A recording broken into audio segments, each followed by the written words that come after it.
අපේ සෞරග්‍රහ මණ්ඩලයට ඔබ්බෙන් පැමිණි දුර්ලභ අමුත්තෙකෝ මේ දිනවල පෘථිවිය පසු කරගෙන වේගයෙන් ඇදී යමින් පවතිනවා. එය අපි හැඳින්වුවේ කොමට් 3i ඇට්ලස් ලෙසයි. මෙය මිනිසුන් විසින් මෙතෙක් දැක ඇති තෙවන අන්තර්තාරකා වස්තුව වුණත් සමහරු මෙය පිටසක්වල යානයක් ලෙස හැඳින්වූ අතර තවත් සමහරු මේ හරහා ලෝක විනාශයක් ගැන අනාවැකි පළ කළා.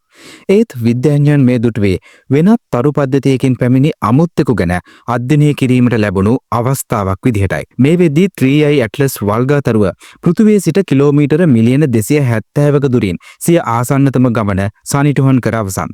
එය සූර්යයාට ඇති දුරමෙන් දෙගුණයකට ආසන්න දුරක්. 3i ඇට්ලස් යනු අන්තර්තාරකා වල්ගා තරුවක්. එයින් අදහස් කෙරෙන්නේ එය අපේ සෞරග්‍රහ මණ්ඩලයට වඩා බොහෝ ඈතින් පිහිටි වෙනත් තරුවක් වටා නිර්මාණය වූවක් බවයි. එය මෙහි රැඳී සිටීමට පැමිණි එකක් නොවන අතර හුදෙක් පසු කර යන්නේ පමණයි.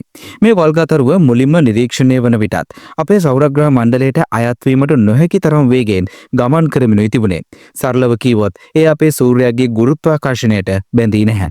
මේ නිසා එය විශ්වීය සංචාරකයෙකු වන අතර 2026 මුලදී එය බ්‍රහස්පති පසු කරනු ඇත. 2028 වන විට එය පිටත ග්‍රහලෝක පසු කරනු ඇත.